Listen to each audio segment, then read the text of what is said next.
नमस्कार मित्रों, स्वागत है हमारे आज के सेशन में। हम आपके समक्ष आज यूपी टेट का जो पेपर हुआ है उसका जो संस्कृत पार्ट है उसका आज हम हल करने की कोशिश करेंगे, तो आप लोग ध्यान से देखें। इसका पहला प्रश्न है, मैं ऐसा मानता हूँ का अनुवाद होगा, तो इसका सही अनुवाद क्या होगा? तो इसका सही अनुवाद होगा अहम एवं मन्ये। दूसरा प्रश्न है, मैं बाजार जाता हूँ का संस्कृत में कर्मवाच्य होगा, तो इसका संस्कृत में अनुवाद तो होगा अहम आपणम गच्छामि, लेकिन इसका सही आंसर होगा मया आपणम गम्यते। इसका सही आंसर होगा मया आपणम गम्यते।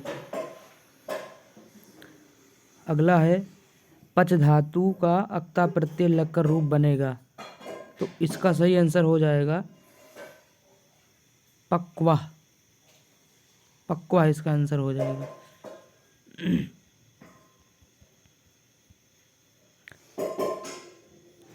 इसका सही आंसर हो जाएगा पक्वा।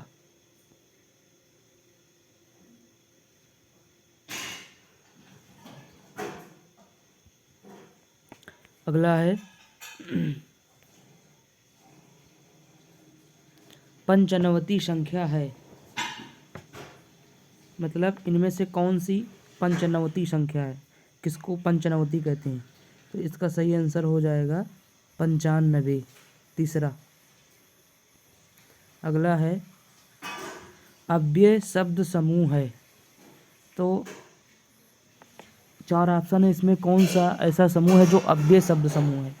तो इसका सही आंसर हो जाएगा सर्वत्र, अधुना और ऊपरी। दूसरा सही हो जाएगा। अगला है, बाह्य प्रत्ययों की संख्या है, बाह्य प्रत्ययों की संख्या कितनी है? तो इसका सही आंसर हो जाएगा 11।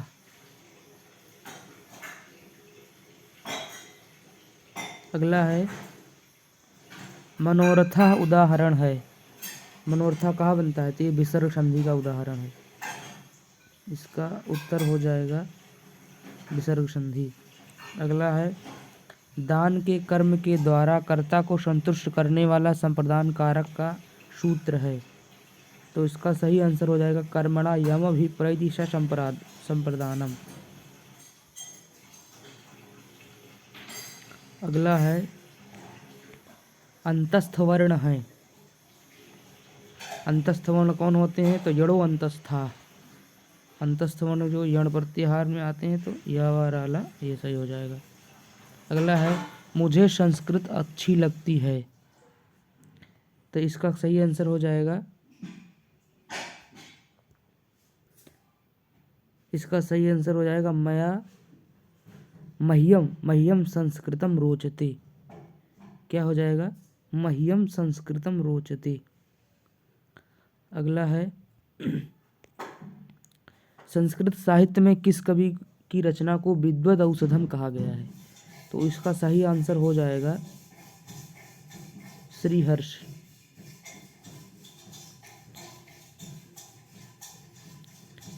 अगला है,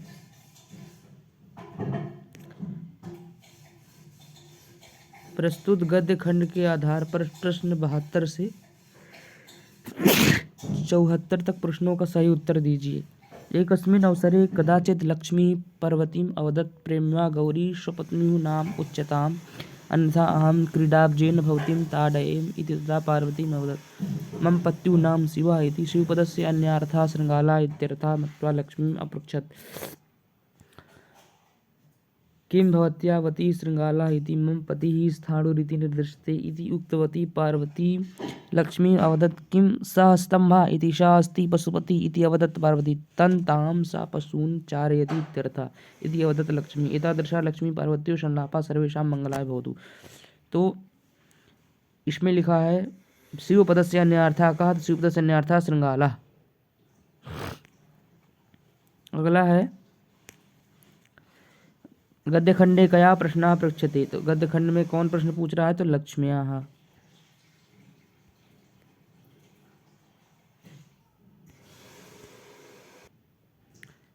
आगे है, कया संलापम सर्वेषां मंगलाय भवतु, तो इसमें सही हो जाएगा दूसरा, लक्ष्मी पार्वत्योः। इनमें से कौन प्रत्याहार नहीं है? तो देखो, हल भी प्रत्याहार है, ला अल प्रत्याहार है और रा प्रत्याहार भी है, और ला जो है पहला ये सही हो जाएगा, ला प्रत्याहार नहीं है। इसका सही आंसर हो जाएगा। शिशु मोदकाय रुदिति का उदाहरण है, तो इसका सही हो जाएगा तादर्थे चतुर्थी वाच्या।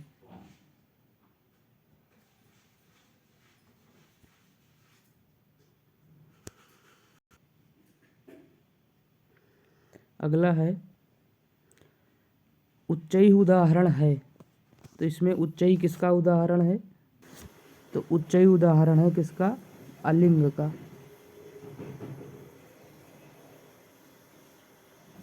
अगला है ऊष्म वर्णों का बोधक प्रत्याहार है, तो सल ऊष्माणा आप लोग को पता ही है, तो सल प्रत्याहार में आने वाले वर्णों को सल ऊष्म संज्ञक कहते हैं।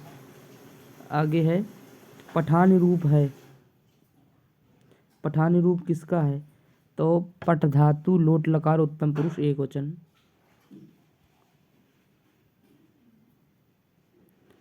अगला है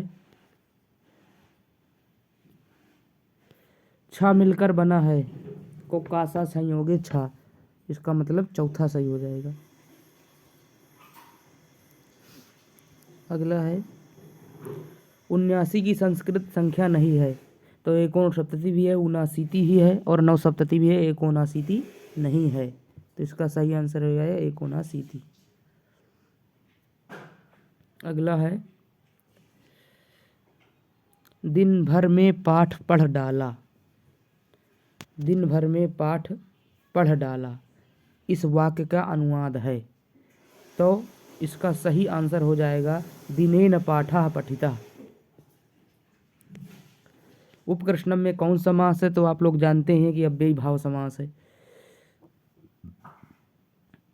अगला है संख्या के लिए संस्कृत शब्द है, मतलब 32 संख्या के लिए, तो द्वात्रिंशत्, इसका सही आंसर हो जाएगा द्वात्रिंशत्।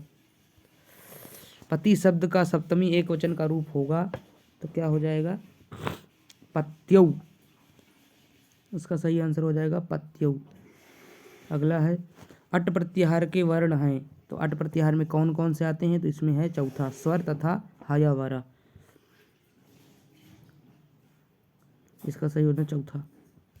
अगला है कारका में यदि प्रकृति क्री है, मतलब क्री धातु है, तो प्रत्यय क्या है? तो प्रत्यय हो जाएगा अड़बुल, प्रत्यय क्या हो जाएगा? अड़बुल। अव्ययी भाव समास का उदाहरण है, तो अव्ययी भाव समास का उदाहरण इसमें क्या है? अधिहरि, हरौ इति अधिहरि, इसका सही। निम्न में से कौन चतुर्विंशी शास्त्रीय संहिता के नाम से ख्यात है? तो इसमें बृहदारण्यक उपनिषद नहीं है, ब्रह्मांड पुराण भी नहीं है, महाभारत नहीं, रामायण है। रामायण को चतुर्विंशति शास्त्रीय संहिता कहते हैं। अगला है इनमें से कौन संयुक्त व्यंजन है? संयुक्त व्यंजन कौन है? भा भी नहीं है, झा भी नहीं है, खा भी नहीं है, इसमें ज्ञा है। ज्ञा जो है ये संयुक्त व्यंजन है। तो दोस्तों ये संस्कृत पीरियड का जो पेपर हुआ था, इसमें संस्कृत जो क्वेश्चन उसको हमने हल करा दिया, और किन किन लोगों का इसमें से पूरे के पूरे सही हैं और किन का कितना सही है, आप कमेंट करके ज़रूर बताएं।